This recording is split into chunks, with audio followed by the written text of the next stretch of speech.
I just got tricked by it. But the thing that happened on here today, they posted about the Outlaws. They kind of made fun of the Outlaws who didn't come, I guess, is what I would say. But they said, confirmed 4 of the 12 Outlaws are fun to party with. These 4 World of Outlaws regulars are coming to Eagle Raceway tomorrow to face Kubota High Limit Racing for a $55,555 payday at the Bikini Zone Eagle Nationals. And then they list who's going to be there, and it looks like the 4 that are showing up are Logan Schuchart, Giovanni Scelzi, Carson Macedo, and Buddy Kofoid. So the reason I said confusion earlier is this picture right here. So, of course, we've seen Chase Randall doing these amazing videos that in a hotel room. I made a comment on one of his videos. I was like, I don't know why Flow Racing doesn't have, like, some kind of setup in their trailer that they're hauling around to these high-limit events, or invested just a little bit of money into Chase Randall to present this with graphics and a background or a desk. They got the Dirt Vision guy sitting on his desk in the half times of these racing shows. They also have this, like, DIRTZONE. I can't. Somebody described this earlier. I didn't notice it, but apparently Saturday on Dirt Vision there was a DIRTZONE, and it was apparently similar to Red Zone, to where it was switching to all the action from each of the dirt races on its own. And I'm assuming that if they did it any similarly to Red Zone, that they had, the guy sitting there on the table. I can't believe that guy's name is slipping my mind, because he's been in TNN. Dan Ratcliffe or something like that. But regardless, I didn't know he had such a history. Then when I went to research more of the broadcasts, you see him everywhere in TNN days and ESPN days. But regardless, apparently Dirt Vision is innovating 10 times better and quicker than Flow Racing. Not only do they have the guy on the desk, apparently they just featured Saturday night a DIRTZONE, which is a Red Zone style. And we can't even get a multi-screen or split screen with Flow, guys. We can't even get that. Why is it we can't have 4, Dirt Vision races on, a square 4 block? Or I guess they might offer that. Oh no, I'm going to give them an idea. Is Flow eventually going to offer that and then make it a part of a plus package? Get Flow Sports Plus. With Flow Sports Plus, you get to have additional features like a split screen or up to 4 screens playing at once. I just gave him the idea to take money. I'm sorry. I'm very skilled in the business aspect of the sport, so I see things for what they are. That would be one of them. But are we not surprised that Dirt Vision, and I can't believe this is turning into this, but it needs to be said. Are we surprised that Dirt Vision is heading above everyone else right now in the development and caring about the sport? Have we seen the crowds at these World Outlaw events? And have we seen the crowds at the High Limit Flow Racing events? Now, not saying that's Flow Racing or Brad Sweet's fault, but World Racing Group, Dirt Vision, obviously, they seem to be very attentive to at-track fans and everything like that. There is a significant investment when a World Outlaw race is being put on at a rent-a-track or any of these things, and they're putting up billboards. They are doing, World Racing Group is the one thing or one conglomerate that I have seen put the sport kind of in people's faces. Do I think they could do better? Do I think they could do better? Yes, I think they could, but they're doing the best out of everything that's available. And if they're doing that with Dirt Vision, with their DIRTZONE or whatever the heck it is, I mean, that's amazing. But if Flow, with the list of investors, the World Wrestling Entertainment, which obviously Saudi, the list is there.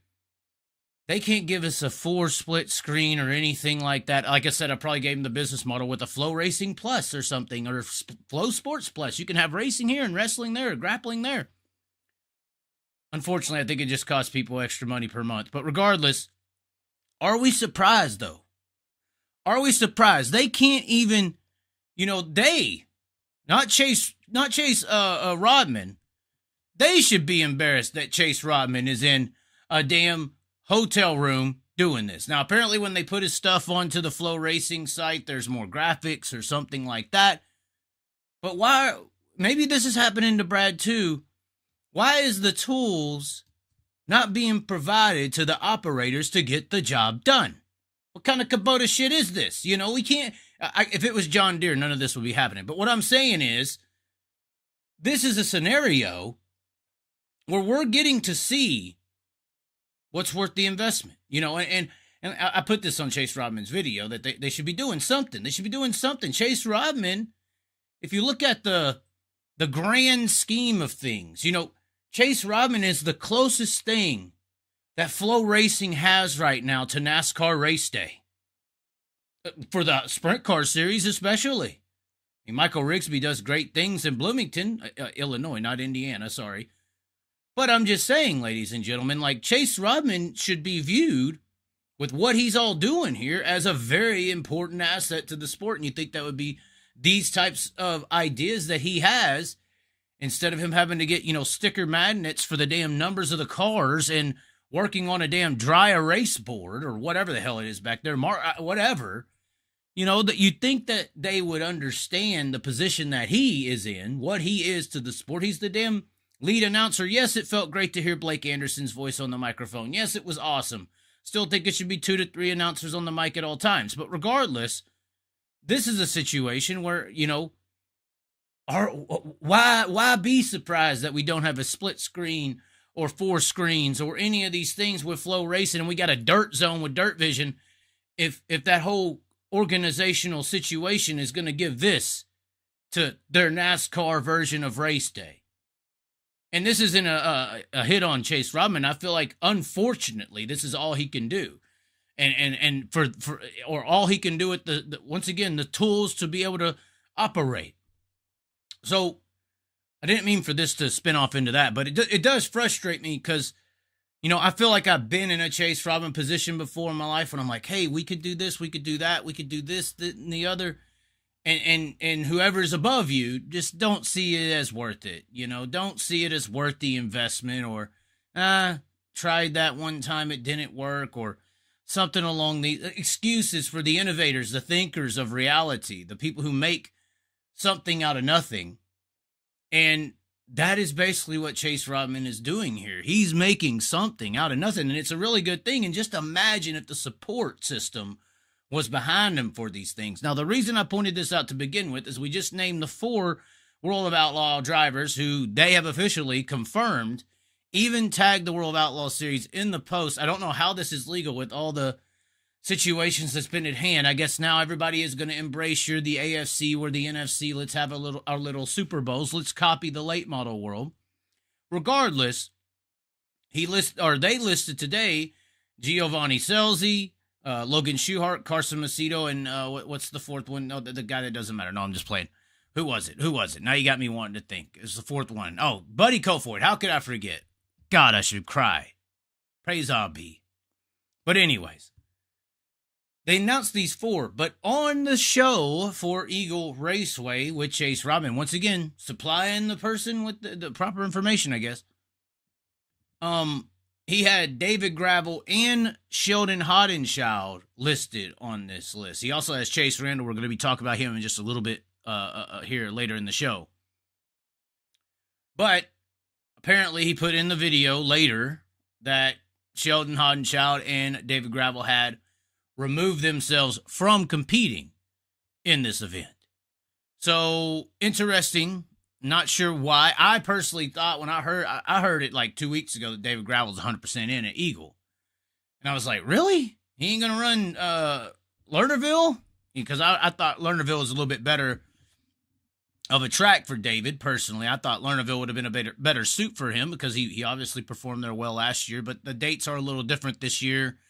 There is a race around Eldora, but that's not the big 50,000 Silver Cup or whatever. That's a weekend event, I believe. So regardless, he's saving one. I guess Sheldon is saving one. Obviously, we're all thinking that these drivers are going to use 2 of their 4 off nights at Eldora on the week of the King's Road, the Joker's Jackpot or whatever like that. So regardless, we do have a situation here where, things got mixed up a little bit on which Outlaw is going to be there, but I'm still surprised we got an official announcement.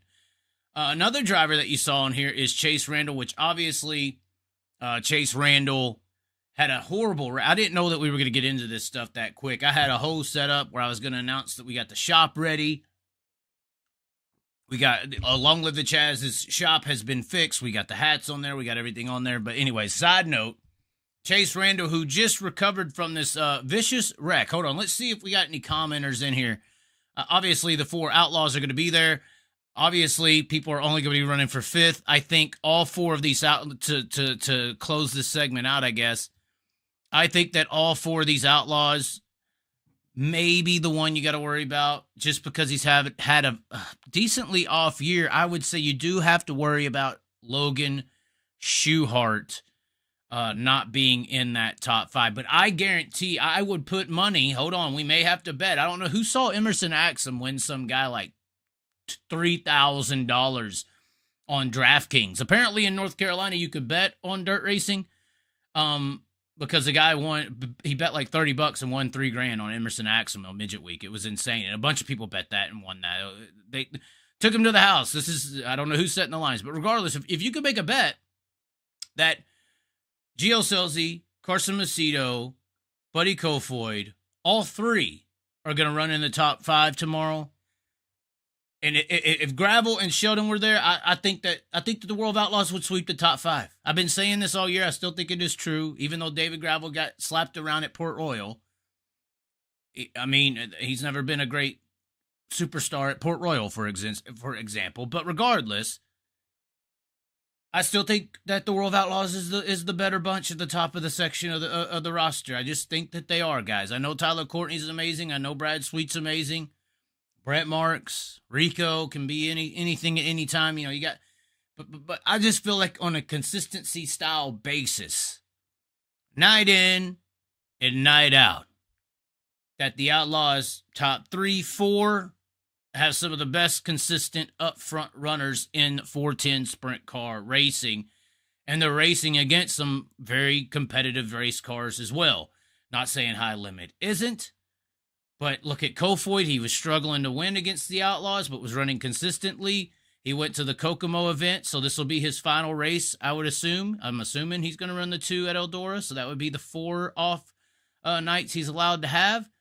You know, he almost beat Tyler Courtney at Kokomo without, you know, some theatrics playing a factor. Regardless, I think that Scelzi, Macedo, Kofoid in the top 5. If Schuchart goes out there, and he's capable. I just think he's inconsistent right now. If Schuchart goes out there with the Outlaws and say all 4 of these drivers go top 5, that's a bet right there. That's a risky one. That one should give you some good odds. Like Scelzi, Kofoid, Macedo, top 5. The odds on that, I need to set the lines for these people. The odds on that, you know, plus 200. You know, it's not a big shot. It is kind of, but, I mean, those 3 guys I just named are really good. And you're going to a high bank slinger track, and Macedo, Scelzi, and Kofoid, these are the 3 California killers on the national scene right now in the world outside of SWIA. You know, I'm just saying, they're going to be fast at that facility. So to bet on those 3 being in the top 5, that really wouldn't be that much of a long shot. But if you were to throw in Schuchart, who does run well on quarter miles, but it's not like he's done anything fancy this year. The shark hasn't been eaten this year. I think even he would say that. If you were to put a bet out there, those 4 in the top 5 at High Limit tomorrow, that's at least a plus 1,000, right? Or plus 1,200. So you bet $10, you get 100, or you bet $100, you get 1,000. I'm just saying that makes that that may even be longer than that. It may be a plus 2,000. That may be a plus 2,000.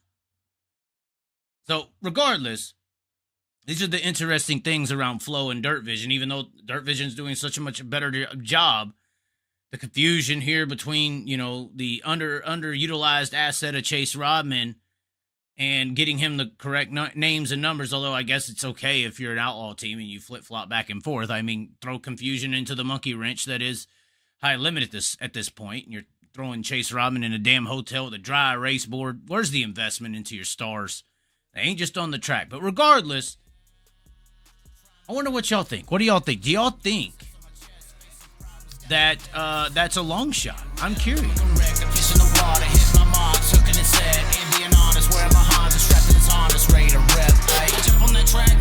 Crowe, ready to rip.